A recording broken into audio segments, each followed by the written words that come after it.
Alive. Hey, True Believers England team here, and we got a movie to review. I'm here with the good authenticator, Dalton here. What's up, my friend?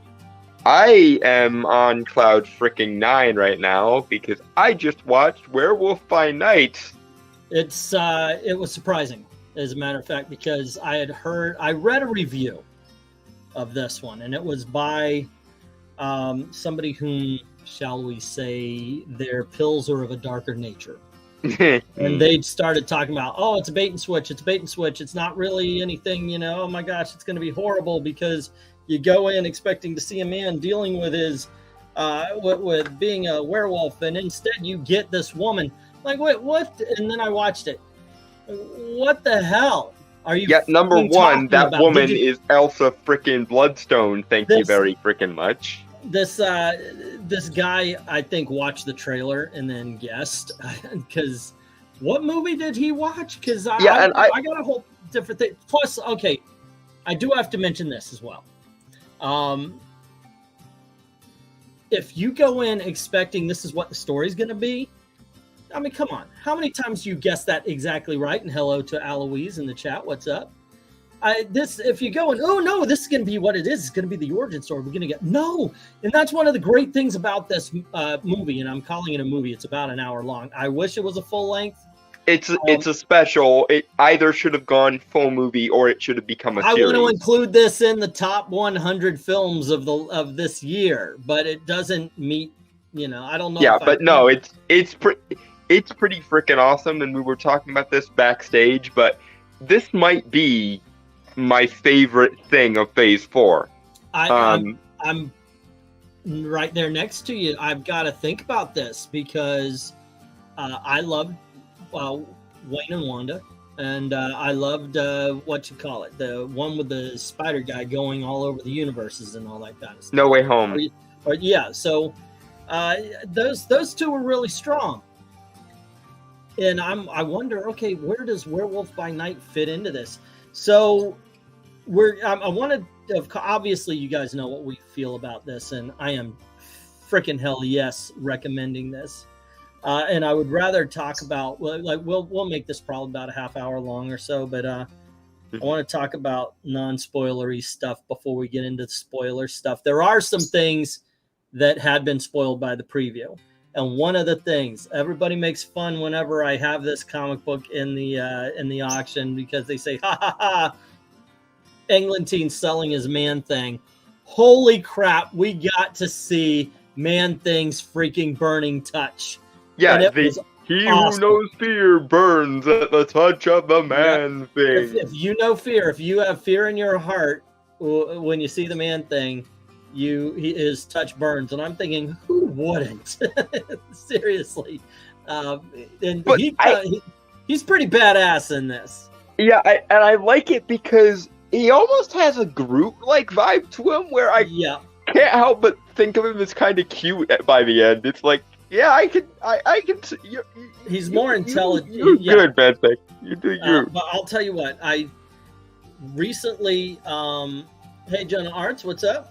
Recently, I read a Man-Thing, and he was speaking normal English and so forth. I've seen it before, but I kind of like the fact that he can't. Not that he's not intelligent, but he doesn't have the vocal skill. He doesn't have the vocal. Again, it's similar to Groot, where you know what he wants to say by virtue of like his intonation and stuff, but it's still he's not human enough where it's like, yeah, no, I got what you're saying, and you don't need. And other characters reacting to him and understanding what he says also helps. But I'll say this for me. This one was genuinely a surprise for me because I didn't like the trailer so much. I thought they were gonna. The trailer grabbed me like the New Mutants trailer did, and if you remember, I was really jazzed for New Mutants. And one day they're gonna put it out. And this went a hell of a lot better for you than New Mutants did. It's for sure. Yep.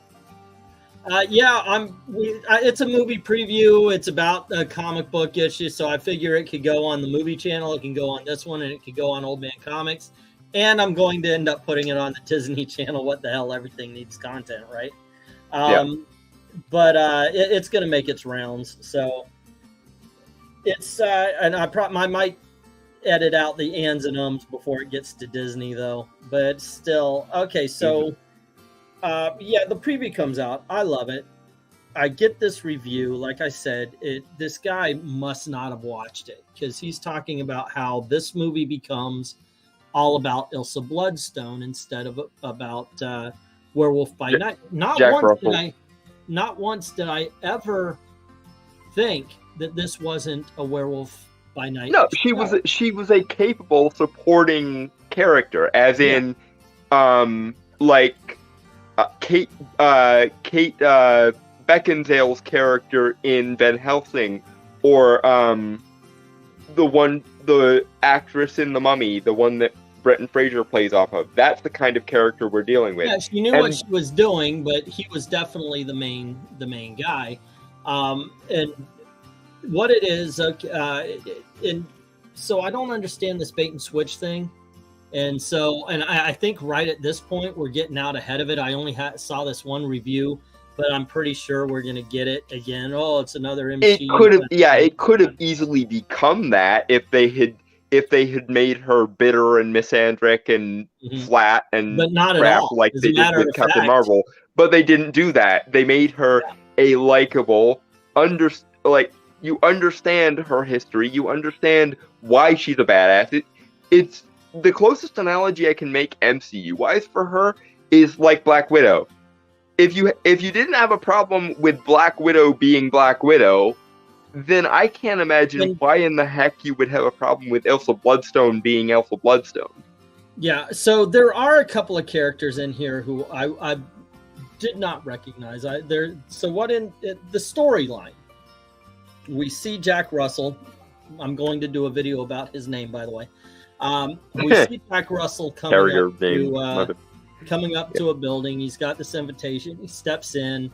Everybody's looking at him, and at first I thought, do they already know he's the werewolf? What's up? Because everybody's staring. Find out that this is just a bunch of monster hunters, and they're there because Ulysses Bloodstone, also from Marvel Comics, he died, so he needs to pass on his stone to somebody. But his daughter is out of the will now, so she has to earn it just like anybody else, because she hadn't visited. Oh, and by the way, she doesn't really jive with the family business until she went off doing her own thing. And spoilers from this point on. So she comes back, and there's some tete-to-tete and all that kind of stuff, and we get a little bit of hey, we got hunters and warriors abound with a kill, and the lady that's doing the Ulysses' wife does a whole thing where she reads off everybody's kill count, 21, 27, and she starts going, she gets this 30, 40, 50, 100. Gets this big guy, and he says 57. That's great. And of course 100, and points to Jack Russell. And everybody's like, wait, really? He goes, yeah. Of course, we don't know. He doesn't mention that he's a werewolf because these are monster hunters. He's a monster. They don't know this yet. It would not go well for him if he's forced to explain this. So anywho, they do the whole rigmarole. I love the bit where they take the corpse of Ulysses Bloodstone and they animate it for his Like he couldn't be here tonight, so he made arrangements so that he could be here tonight. And then they basically hook his corpse up to a music box and have him play his last will and testament to them. It was definitely gruesome. At the corpse, it's hilarious.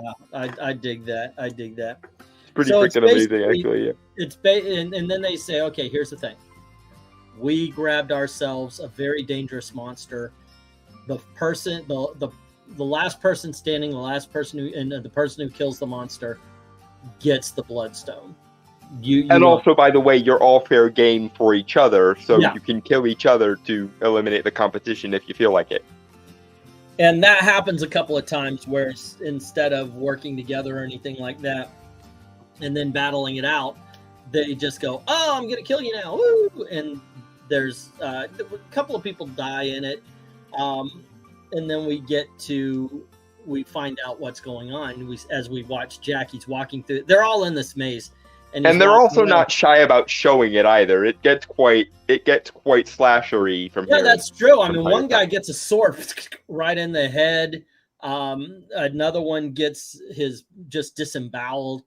At this point, Jack's walking around and he kind of backs up. He's up against a bush, and we see a monster hand come around, and he goes, "Hey, buddy!" And he turns around, and there's Man-Thing. We find out that the big monster everybody's got to kill is Man-Thing. Now Jack Russell has to get him out of here, and so he's got to fight all the bad guys. But he ends up teaming up with Elsa Bloodstone in order to get him out, and they do. But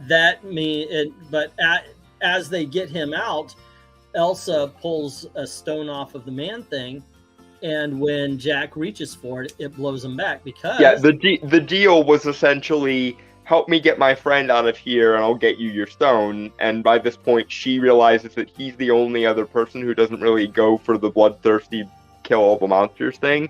So they team up and they do this, and then he picks it up to give it to her, and the Bloodstone is like, "You're a monster, so don't freaking touch me." Now, MK's asking, is the show darker than Moon Knight? Let me put it to you this way, MK. The only sentence that Moon Knight and Werewolf by Night should be in at the same time is Werewolf by Night kicks the shit out of. Yeah, Moon. Yeah, that's it. This show is, in some ways, I think, darker than this show. I think in some ways is darker than Multiverse of Badness. Yeah, I don't think Marvel will do TV shows after that. Well, I think they would, Ahsoka, because they see us as ists and phobes. We're wrong for not liking it. It's not like they go, "Oh, wow, okay, well, we shouldn't do this." What it is we shouldn't be so bigoted as to not like it. I think they're going to move forward. Yeah. Not liking it is forbidden, Derp. Yeah. So then we get the we get the big scene. You've seen it in the previews where he's in a cage, and they find out what they want to do is have him turn into a werewolf and tear Elsa Bloodstone apart. They're trying to feed her to him, basically. And when he realizes this is what they're doing, he goes over and he starts smelling her. And he says, when I turn, don't lose eye contact. I need to remember you. I need to do these triggers. I need to do these things. So maybe I'll remember you when I become the werewolf. She says, has it ever worked? And he goes, once. So it's a big long shot that it's going to work. Backstory, he has a lover that he tried to save once. Yay. So they turn him into the werewolf, and he starts wrecking all sorts of havoc. Elsa gets out, and once again, remember, the Bloodstone repels monsters. It hurts monsters. And he gets cornered, and he's all the way. He tears into guards, by the way. I'm skipping over a lot of stuff. Yeah, no, he goes full on, like, I want to give wolf on some people here. Specifics. I want to give you guys overall, this is what happens, because holy shit, this is a great violent show. It really is. This one definitely is an R-rated show here. Imagine if the 5-minute scene of Wanda tearing apart the Illuminati was 20 minutes long, and you're bloody somewhere in there. Yeah, and wasn't PG-13. But he goes off on the guards. He kills a couple of the other hunters. And while trying to make his escape, the big metal door comes down. Now he's blocked because the wife of Ulysses Bloodstone has the Bloodstone, and she's using it against him. Elsa kind of wings it back there. Doesn't kill her. I'm not going to reveal that. I'm not going to reveal what happens to the big bad guy. But she doesn't kill her, but she just kind of knocks her out of the way so Werewolf by Night can make the escape.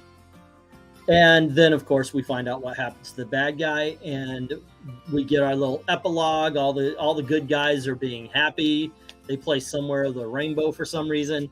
And okay, the reasoning there to some degree is the entire special is in black and white except for the Bloodstone. The Bloodstone is this glowing crimson red in a black and white setting.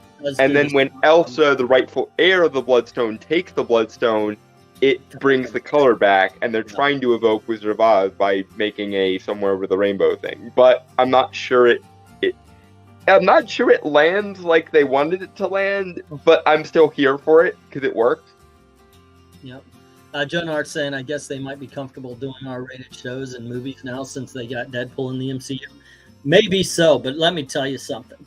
I watched this, and my first thought is this thing's coming to a close, and they put it in color, and we actually do get a color version of the Man Thing, and I was excited for that. That's the thing. Like, I loved all of it, but when the Man Thing shows up, I'm just like, yes. Yeah. And that's the when I relationship realized, between them was also really cute and really nice. That's when I realized, holy shit, they wasted a great freaking opportunity. She-Hulk, we should have gotten chillers by or Marvel chillers, or what is it, Creatures of the Night, or I mean, heck, you could have basically done an entire Werewolf by Night show. You could have done Man Thing, basically. I want the other characters though. Don't need Werewolf by Night every episode. Next episode could have been Man Thing, which could have led into Tigra, which could have led into iZombie or Frankenstein. Just chillers. Yeah, but you're not seeing the opportunity though here. You give Werewolf by Night the show, and you have the other monster characters show up throughout that show, kind of like for some reason every character cameos in. But then after Werewolf by Night season 1, you do a Midnight Suns show or a Monster Squad show, and then you have them team up, or a Monster Squad movie. So some kind of thing where there's a team of monsters hunting other monsters would be where I would go with this. But that's neither here nor there. My two kind of meaningless fanboy gripes in regard to this are, number one, where were you guys in Multiverse of Madness where you should have been? And number two, why is this the one-off special and She-Hulk is the show? Because this should have been the show. Yeah, if they were gonna, I get it, I guess. Okay, I'm putting up a poll here. Which one of our ideas is better? Do you want the Werewolf by Night where people make the cameos, or do you want the full show where everybody gets their own episode? That's in the that's the poll. Because you want a what if style anthology where each character gets an episode. Yeah, you could do the Midnight Suns thing at the end, but every character would get a full on show. I get it. I thought the same thing about Agents of S.H.I.E.L.D. at Endgame. Why won't we just bring everybody in? But I guess I'm fine with Jack and Ilsa being the main characters though, because their dynamic is really cool, and they do a really, really good job of making Jack sympathetic. He's probably the best introduction of a new character we've gotten in Phase 4, because he's so... I like him because he's so humble and so shy. Yeah. And so reserved because he knows he's been... By the way... He's been through some crap, is what I'm saying. And he knows it. So he tries to be as nice as he can. There was humor in this show. And you know what it didn't do? Oh, big dramatic moment! It didn't wink at the audience. Yeah, there wasn't... It didn't ruin anything. It actually flowed free with it. It worked in the context of like the 1930s Universal movie monster era. Oh my gosh! Did you notice the cigarette burns? Yeah. I love that shit, man. I was like, oh my gosh! I can't believe they're doing that. Every 15 minutes, you get a cigarette burn up in the corner, the same way you would when a changing of the reel to reel movies. Like, up until they did digital, it was on a platter. It was all put together. But before that, I'm like one of the last projectionists trained in reel to reel. I kid you not. But you would have two projectors, and you would get it all set up while the other one was playing. And when you saw that cigarette burn, you hit start on the other projector, and then you changed out this reel. And then when it happened, when you saw that cigarette burn, you would hit start. So it never lost a moment. If you did it right, everything should be okay. But they added that every 15 minutes into Werewolf by Night to make it look like it was a movie of its time. I love this. You know what? I'm going to. Yeah, and I was worried about this because I thought it would feel too much like a parody. It doesn't. No. This straight up feels like, because they're not making fun of the 1930s Universal movie monster era like I thought they would. They're playing it genuinely straight, and it's awesome. I'm shocked they didn't either, Glinzer. They actually respected the character for once. Yeah, and to be fair, like we were saying earlier, Elsa Bloodstone has an amazing showing here, and she is a badass.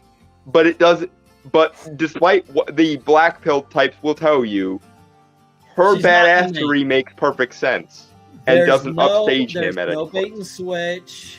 I know some people are going to get mad because Werewolf by Night was being held back by the Bloodstone, and then what's her name comes along and knocks the bad guy out of the way. So Elsa. Yeah, I know you're going to get a little bit of flack from that, but oh my gosh! But like I said, if you guys remember Brenton Fraser's Mummy and how he kind of had the back and forth with his eventual love interest there, that's the kind of dynamic here. Or Hugh Jackman's Van Helsing and Kate Beckinsale's character in Van Helsing. That's the kind of dynamic they have here. Oh wow, we could. I think we could spin wheels here, or we could continue. I'll tell you this. This is one that I don't know if I would put it above Spider-Man, but this is one of the best things out of Marvel Phase 4, and I know that isn't saying much, but holy crap. I was excited again. You know, I haven't been, like, Endgame was the last thing that had me going, oh, wow. Like, no, I guess Spider-Man, parts of Spider-Man did too. I think Infinity War and parts of WandaVision were the only times I felt that excitement again. And of course, I liked WandaVision. In WandaVision, they Ralph Bonered it, and it annoyed me. But that's I liked WandaVision, but I didn't feel this way about WandaVision, where I was like, I want to stop here, and then I want to watch Werewolf by Night again. That's if I could. Yeah, I immediately, as soon as I finished watching it, was like, do I really want to go back to the beginning and watch this all over again? And and my brain is now thinking to myself, like, why haven't we watched Werewolf by Night a second time? If I could get away with it, I would watch it again right now and just show it, and we'll talk all through it. But it's so good. It is so good. How about Werewolf by Night versus Blade? You know what? There was a hunter in here that I swear to God, he looked. They like wanted Blade. to be Blade, but they couldn't use Blade. I swear to God. There's another thing though. I would love if you guys, when you're watching this, if you hear about who these people are, leave it in the comments below. But this one black guy looked like Blade, but he was wearing Ghost Rider's jacket. Yep. And I was like, wait, is he Ghost Rider? When they first show him, like, is he Ghost Rider? And then I thought, did he kill Ghost Rider? What's the deal here? I want to know about the other thing was the other thing that popped into my head when they were doing their there can only be one of us thing. Especially with the Scottish guy standing there, I was like, did they just reference Highlander? Ahsoka noticed it. I thought he was Ghost Rider or Blade who killed Ghost Rider. I know, right? But he's neither. He's they're, as far as I know, they're just hunters. Nameless hunters for this. Although they do make story. They do make it clear that the Bloodstone is explicitly supernatural because the wife character has to say an incantation before she can use it. So Nerdette saying Werewolf by Night was so good. I don't know if she used that accent. I'm putting it in there just so it's so good because you know what it was.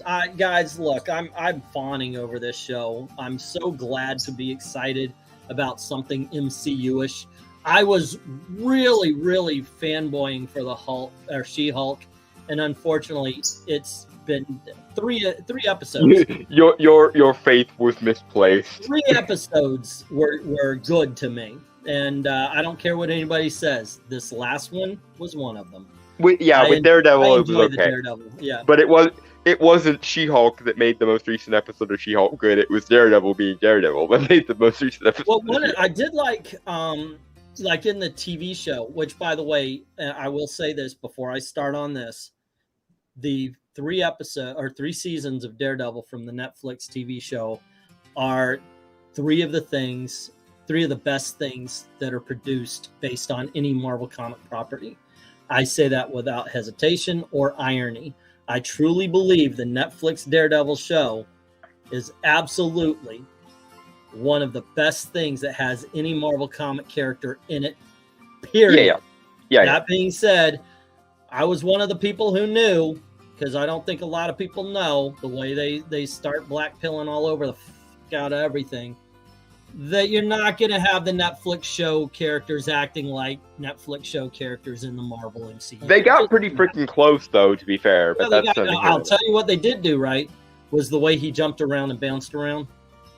I thought that was awesome. I really did. And I got to admit, I laughed when the leapfrog jumped out the window and broke his legs. But LK, no, they didn't mess up Elsa. She is every inch the Laura Croft-esque badass really monster hunter that she should be. And although I don't think she's a redhead, she has black hair in the show, but she does at the end. It's revealed she is wearing her fiery red jacket, or her blood red jacket, like she should. So there's that. Yeah, it is true that they toned down Daredevil's violence for the She-Hulk show because it's a different feel. The MCU is different than the Netflix, so they were going. Well, it's also not. It's also, wow, I think we'd all be more grateful if it were Daredevil show. It's also not his show yet. So when we get to Born Again, maybe it will ratchet up the intensity again. Glenzer, I'm gonna say yes to both. It had a great ending where it ended. It did end on, it did after it ended show a little bit of a but in season 4, unfortunately we never got season 4, and so it was kind of abrupt as well. But before the reveal of what they're setting up for season 4, it did have a great ending. Unfortunately, none of them were ended with the idea that they're going to end. But that's MCU for you. MCU also has, for the most of these, the shows are supposed to be for all ages.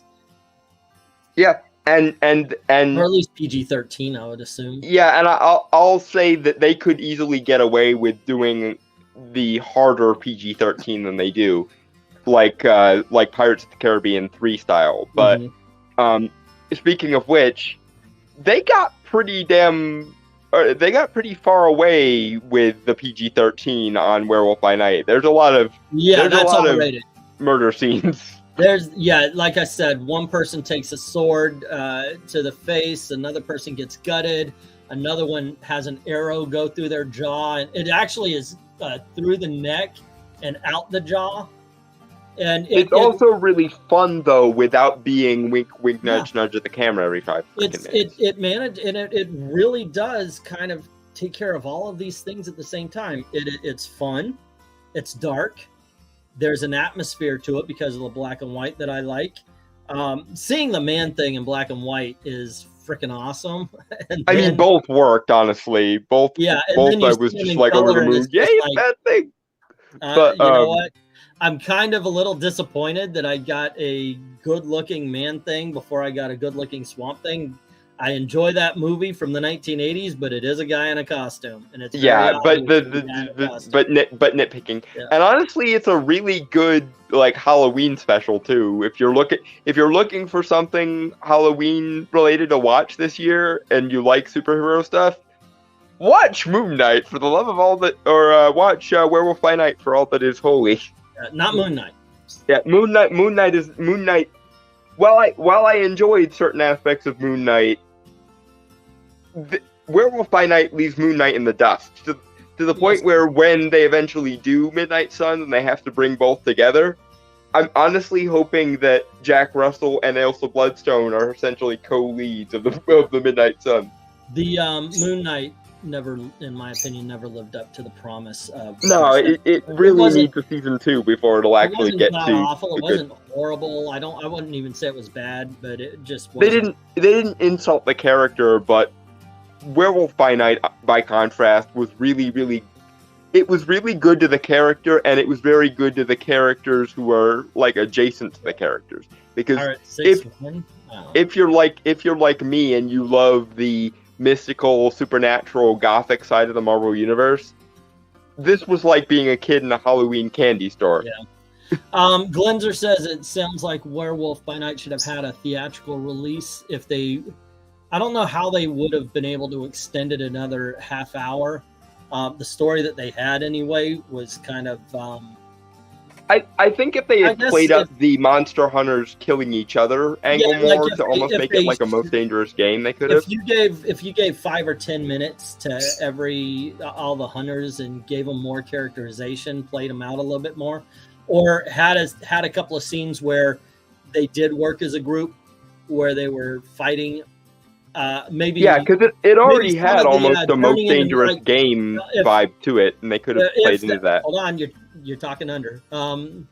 If they had brought in some of the Journey into Mystery or Tales to Astonish monsters like Magneto and Groot and all that kind of stuff, they couldn't do that one though. But if they brought some of those in for the monster hunters to kill, and then showed them getting an invitation, that would add a little bit of runtime, would tell you what they're all about, and would have explained why this guy's wearing Ghost Rider's coat. That would, but yeah, overall, it is a really good. It doesn't overstay its welcome at 1 hour. So, but that being said, I want a Werewolf by Night show now, or a monster show, or a Midnight Sun show, or something to expand this, please. Let's see, with it being a TV show that an episode released every day for a week up to Halloween, or just, like I said, 4 episodes. You could do Werewolf by Night, iZombie, Frankenstein, and Tomb of Dracula. Yeah, that would have been an awesome freaking, like I say, you call it Chillers or something like that, or Crypt of Shadows. I believe that was one of Marvel's Journey into You can even get away with like Journey into Mystery or something. Yeah. That sounds kind of. But in any case, more of this, please. All of the more of this. To have her lead the Monsters Unleashed team, says LK. Oh, yeah, that's pretty cool. It should have released on Halloween. I get why they do it beforehand, because Halloween is kind of like an alarm clock. It's Halloween. Yeah, then it plays for the entire season instead of just the one night. Yeah, like those old TV shows that had built around Halloween event. Yeah, well, they put it out now. You've got, what is it? Now you've got 24 days to watch it before Halloween. Hey, what's up, Hominus? How you doing? Okay, but the question is, do you need to bring in the popcorn for the scary show? If anyone brings out that noisy-ass food, smack them, divorce them, disown them if they're your children. Freaking popcorn shouldn't be anywhere near the goddamn movies. Unless I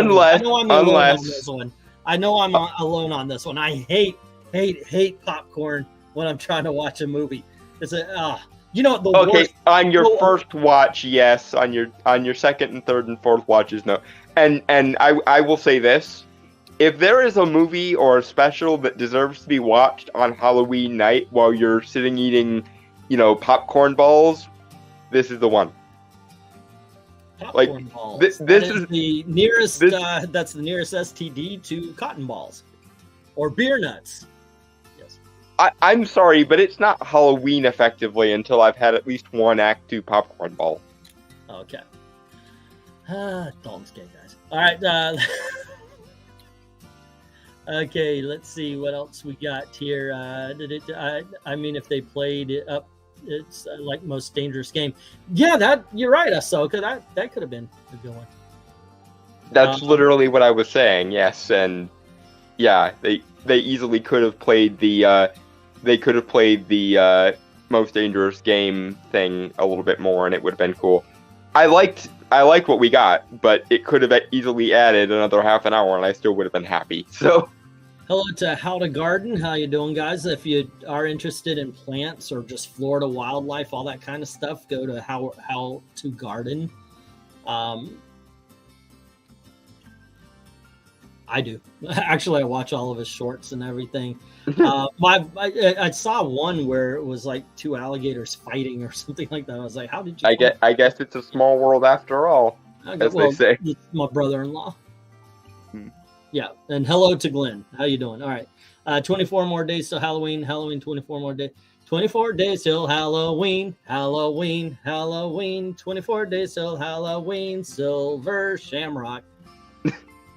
Stop it! Stop it! You know what? Halloween 3 gets a bad rap. Yeah, no, actually, as somebody who loves the actual folklore behind Halloween, it kind of annoys me that Halloween 3 is the only one that's actually about Halloween as a holiday, or the folklore behind it. Like, in my mind, the gold standard for Halloween movies is Trick or Treat, because it's the movie that's literally about don't screw around with the lore, you jackanapes. Yeah, let's see. Ahsoka's agreeing here. They make it Marvel chillers. Now, granted, I think the 4 I mentioned, because those were the 4 monster titles that Marvel had. iZombie, even the Living Mummy, actually. Yeah, that's the one I'm waiting for. Frankenstein and Tomb of Dracula were the bigger ones, but you also have the Living Mummy. Obviously, Gargoyle and Tigra could fit that as well. Didn't they also do Nina Price Vampire by Night as well? I don't remember, but could be. Oh goodness! I remember there being a character who was named Nina Price, and her shtick was that she was a vampire. But I might be pulling something completely out of thin air. Who knows? Who knows? I have not watched a Mario. They made a Mario trailer. Yeah, they're making a Mario Brothers movie. Okay, is this too late for me to see now, or where?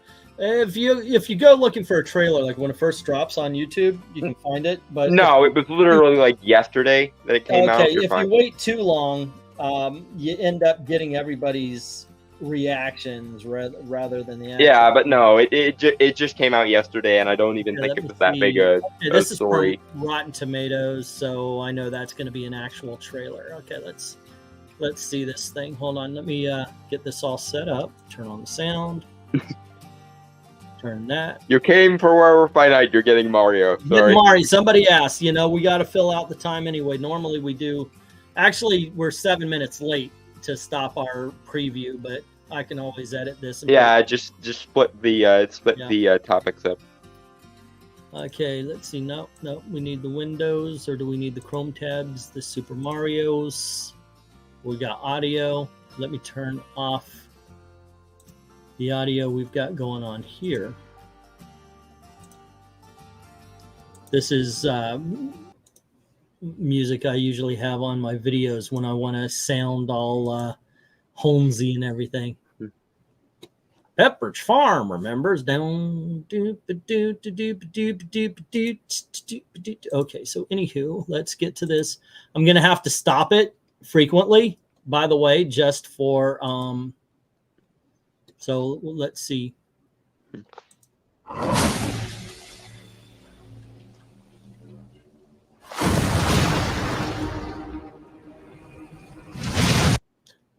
Okay. I have no idea what I'm looking at here. Anybody? Bowser. This is Bowser? Okay. Well, they're setting up the Koopa Kingdom at large. You'll see Bowser in a second. Okay, now the Koopa Kingdom was the one that was headed by Dennis Hopper, right? Ladies and gentlemen, my only experience with Mario Brothers is sometimes I played the arcade game, and yes, Bowser is the proper name of King Koopa, quote unquote. Okay, let's continue. If I must play the sadistic game you have now set me for.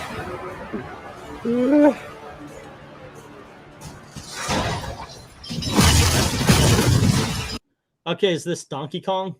I mean, is that why it looks like an ape? No. It's okay. I have no idea. I'm telling you guys, I know very little to nothing about Super Mario. I'm sorry, guys. So you guys are lucky I'm here, because I'm the two of us that care. One of the two of us that cares about Mario, I guess. I'm not sorry. I just don't know Mario. Okay, let's keep going. Once again, I've got to stop it every 10 seconds or so, or we'll yeah, get 20 copyright. seconds is the cutoff, or else we get. Yeah, that's definitely New York Italian. Yeah, I think So they're going yeah. for Once New again, York. I'm not.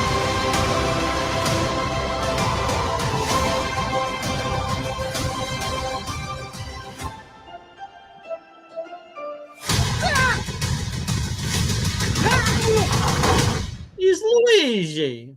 Alrighty, there we go. What do I think? It looks all right. Once again, I'm not a Mario guy, so this will be completely new to me. What I see, it looks fine. I know I'll watch it. I'm cautiously optimistic. I'm cautiously optimistic is where I'm at with that. I think. Bowser's voice is never really spoken word, says Ahsoka. Really? I didn't know that. Star-Lord Mario. He has a slight New York accent, but it's vague. Plus, we need to hear more of that. Yeah, once again, this is a teaser trailer. Get you excited a little bit about it. Overall, yeah, all right. It's certainly going to be better than the last one, but that you could kick every single audience member in the rectal region, and it wouldn't hurt as much as the last one. Yeah, that movie wasn't good. It wasn't good, for sure. He always has text for his voice stuff, says Ahsoka. Oh, okay.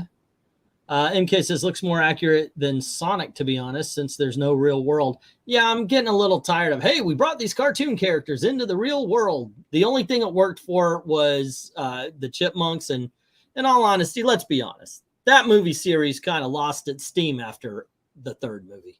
Yeah, well, there's that. But also, I'll be fair to Sonic in that rather than bringing Sonic to the real world and then making him a game character in the real world or something, they're actually justifying it, and they're slowly but surely bringing in game stuff into, like, they're bringing in aspects of the games into the world, and they matter. Unlike in the Chipmunks or in Yogi Bear or one of those other ones where it's literally the character is fictional within the context of the real world, and then there's some kind of interdimensional shenanigans. Also, tone-wise, especially after watching Sonic 2, it seems like they honestly did a slow burn thing with Sonic, where like we're starting from a very grounded real-world place, and as we go on, we'll get more and more game-like, which I'm fine with. Certainly better than any of the other.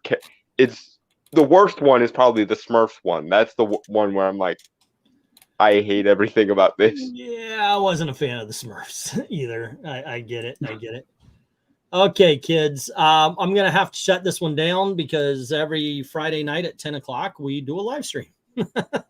Yep. So I'm going to end this one so I can set up and come back, and we're going to do a tier list. For some reason, tier lists have kind of been popular here. We did every Marvel movie, every product, every movie based on a Marvel product. This time we're going to do DC, every live action. And I'm doing animated and live action separate. So tonight at 10 o'clock, so I'm going to drop off here, immediately get it set up. And we're going to do that. So please go get a drink, come on back, and let's rank some films. Sounds fun to me anyway. Thanks to Dalton for hanging out and chatting about the Werewolf by Night. Just to sum it up, freaking awesome. That's both of our opinions. Go watch check it. Go watch it now. It's definitely a breath of fresh air for the MCU these days. Best of Phase 4. And by all means, once again, join us in about give me 10 minutes. Maybe it'll be 10:05 or 10:15 this time around. All righty. And there you go. Thanks once again. Don't forget to click like, share. And thank you to everybody who's already done that. To all the true believers, thank you very, very much for watching. Cheers, guys.